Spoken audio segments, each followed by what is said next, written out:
এই সংসারে প্রত্যেকটি ব্যক্তির নিজস্ব বিশেষত্ব আছে, আর এই বিশেষত্ব কারোর কাছে শক্তির সমান, কারোর কাছে দুর্বলতা। তা সে মানুষই হোক বা পশু পাখিই হোক না কেন। যেমন মাছ নিজের সমগ্র জীবন জলের মধ্যেই যাপন করতে পারে, কিন্তু সে বনের মধ্যে ছুটতে পারবে না।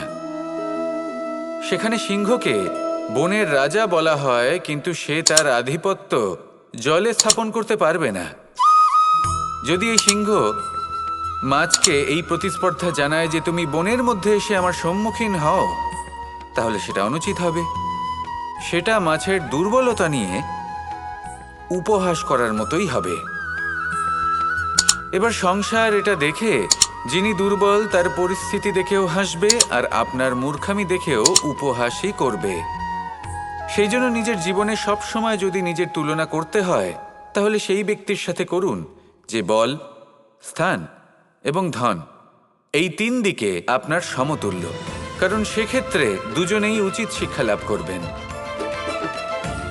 যদি এমন কোনো ব্যক্তি থাকেন যিনি আপনার থেকে শক্তিশালী, কিন্তু তিনি আপনাকে দুঃখ দেওয়ার চেষ্টা করছেন, তাহলে এটা জেনে রাখবেন যে মানুষ কিন্তু সেই গাছেই পাথর ছুঁড়ে মারে যার ফল অত্যন্ত সুমধুর হয়ে থাকে। আর যদি আপনি বেশি শক্তিশালী হন, তাহলে অহংকার করবেন না। এটা মনে রাখবেন, অনেক বড় বড় পাথরও জলে ডুবে গিয়ে নিজের অস্তিত্ব হারিয়ে ফেলে।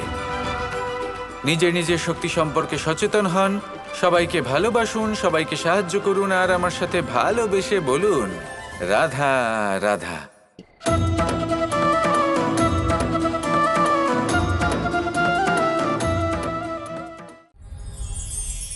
কিছু মানুষ চিরকাল দুঃখে থাকেন, বলেন যে দূরত্বের কারণে ওনাদের ভালোবাসা সমাপ্ত হয়ে গেছে। এমনও কিছু মানুষ আছেন যারা বলেন যে দূরত্বের জন্য ভালোবাসা বৃদ্ধি পায়। কেউ বলেন কাছাকাছি এলে ভালোবাসা বৃদ্ধি পায়, কিন্তু আসল সত্য হলো এটাই যে দূরত্ব ভালোবাসা পরিমাপ করার কোনো মাপদণ্ডই নয়।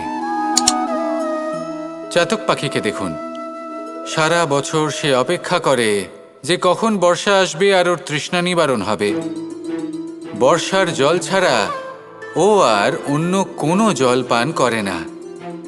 তাহলে বলুন, এই যে দূরত্বের জন্য ওদের ভালোবাসা কি সমাপ্ত হলো?